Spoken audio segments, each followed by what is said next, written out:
Hello Karnataka. ನಾವು ನಿನ್ನೆ ತಾನೇ ಡೇ ಒನ್ ಅಲ್ಲಿ ಈ ಟೂ ಸಮ್ ಅನ್ನೋ ಪ್ರಾಬ್ಲಮ್ ಯಾವ ತರ ಸಾಲ್ವ್ ಮಾಡೋದು ಅಂತ ನೋಡಿದ್ವಿ.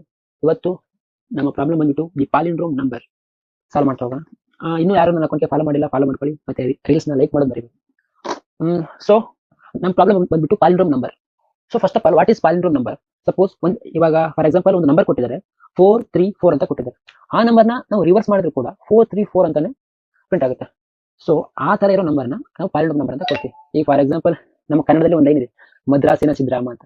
ಇದನ್ನ ಉಲ್ಟಾ ಮಾಡಿದ್ರು ಕೂಡ ಮದ್ರಾಸಿನ ಸಿದ್ದರಾಮ ಅಂತಾನೆ ಬರುತ್ತೆ. ಇದು ಜಸ್ಟ್ ನಿಮಗೆ ಕಾನ್ಸೆಪ್ಟ್ ಅಂಡರ್ಸ್ಟ್ಯಾಂಡ್ ಆಗಲಿ ಅಂತ ತಗೊಂಡಿದ್ದು ಅಷ್ಟೇ.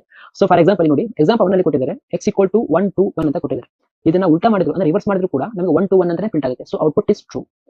ಸೆಕೆಂಡ್ ಎಕ್ಸಾಂಪಲ್ ನೋಡಿದ್ರೆ x ಅನ್ನೋದು -1 to 1, ಇದನ್ನ ರಿವರ್ಸ್ ಮಾಡಿದ್ರೆ ಏನಾಗುತ್ತೆ, 1 to 1 ಮೈನಸ್ ಆಗುತ್ತೆ, ಅಂದ್ರೆ ನೆಗೆಟಿವ್ ಸಿಂಬಲ್ ಈ ಕಡೆ ಬಂದ್ಬಿಡುತ್ತೆ. ಸೊ ನೆಗೆಟಿವ್ ಸಿಂಬಲ್ ಲಾಸ್ಟ್ ಬರುತ್ತೆ. ಸೊ ಇದು ಪಾಲಿಂಡ್ರೋಮ್ ಅಲ್ಲ. So output is false. So in third example ಕೂಡ x = 1 0 ಅಂತ ತಗೊಂಡಿದ್ದಾರೆ. ಇದನ್ನ ರಿವರ್ಸ್ ಮಾಡಿದ್ರೆ 0 1 ಅಂತ ಪ್ರಿಂಟ್ ಆಗುತ್ತೆ. ಸೊ ಇದು ಕೂಡ ನಮ್ಮ ಪಾಲಿಂಡ್ರೋಮ್ ಸೀಕ್ವೆನ್ಸ್ ಅಲ್ಲ. ನಮಗೆ ಸೆಕೆಂಡ್ ಎಕ್ಸಾಂಪಲ್ ನೋಡಿರೋ ಪ್ರಕಾರ x ಅನ್ನೋದು ನೆಗೆಟಿವ್ ವ್ಯಾಲ್ಯೂ ಆಗಬಾರ್ದು, ಯಾಕಂದ್ರೆ ಸಿಂಬಲ್ ಲಾಸ್ಟ್ ಆಗಿ ಬಂದ್ಬಿಡುತ್ತೆ. ಅದಕ್ಕೆ ನಾವು ಕೋಡ್ ಯಾವ ತರ ಬರೆಯೋದು, if x less than 0 then return false. Okay.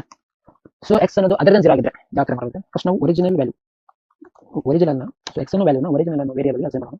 Next reverse of x, then reverse x ಅನ್ನೋ ವ್ಯಾಲ್ಯೂಸ್ ಫಸ್ಟ್ 0 ಅಂತ ಅಸೈನ್ ಮಾಡೋಣ. So next y x is not equal to 0. ಇಲ್ಲಿ ಒಂದು ಲೂಪ್ ನ ಕ್ರಿಯೇಟ್ ಮಾಡಿದ್ದೀನಿ, ಅಂದ್ರೆ x ಅನ್ನೋ ವ್ಯಾಲ್ಯೂ 0 ಆಗೋವರೆಗೂ ಕೂಡ ಈ ಲೂಪ್ ರನ್ ಆಗ್ತಾನೆ ಇರುತ್ತೆ.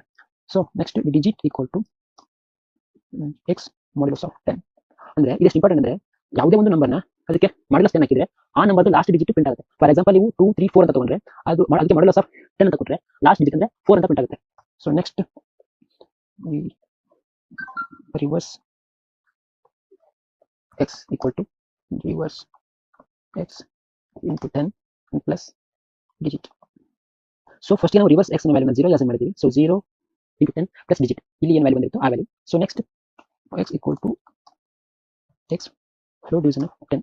ಸೊ x ನ ವ್ಯಾಲ್ಯೂ ಫಾರ್ ಎಕ್ಸಾಂಪಲ್ x ನ 1 to 1 ಅಂತ ತಗೊಂಡ್ರೆ 1 to 1 floor division of 10 ಅಂದ್ರೆ ನಮಗೆ ಆನ್ಸರ್ ಬರುತ್ತೆ 12.1 ಬರುತ್ತೆ. ಸೊ ನಮಗೆ ಮತ್ತೆ ಇಲ್ಲಿ x ನ ವ್ಯಾಲ್ಯೂ 0 ಆಗಿಲ್ಲ. ಸೊ ಈ ಲೂಪ್ ಪುನಃ ರನ್ ಆಗುತ್ತೆ, ಅಂದ್ರೆ x ನ ವ್ಯಾಲ್ಯೂ 0 ಆಗೋವರೆಗೂ ಕೂಡ ಈ ಲೂಪ್ ರನ್ ಆಗ್ತಾನೆ ಇರುತ್ತೆ. ಇಫ್ x ಅನ್ನೋದು 0 ಆದ್ರೆ return original equal to reverse x. So x ನ ವ್ಯಾಲ್ಯೂ 0 ಆದ್ರೆ ಈ ಒರಿಜಿನಲ್ಗೆ ರಿವರ್ಸ್ ಆಫ್ x ನ ರಿವರ್ಸ್ x ವ್ಯಾಲ್ಯೂ ರಿವರ್ಸ್ ಆಗಿದ್ದು ಒರಿಜಿನಲ್ಗೆ ಅಸೈನ್ ಆಗುತ್ತೆ, ನಮಗೆ ಆ ರಿವರ್ಸ್ ವ್ಯಾಲ್ಯೂ ಪ್ರಿಂಟ್ ಆಗುತ್ತೆ. ಈ ಕೋಡ್ ರನ್ ಮಾಡೋದಾದ್ರೆ ಸೊ ನೀವು ಇಲ್ಲಿ ನೋಡಬಹುದು ನಮ್ಮ ಕೋಡ್ ಅಕ್ಸೆಪ್ಟ್ ಆಗಿದೆ, ಅಂದ್ರೆ ಎಕ್ಸ್ಪೆಕ್ಟೆಡ್ ಔಟ್ಪುಟ್ ನಮ್ಮ ಔಟ್ಪುಟ್ ಆಲ್ 3 ಕೇಸಸ್ ಅಲ್ಲಿ ಕೂಡ ಕರೆಕ್ಟ್ ಆಗಿದೆ. So by.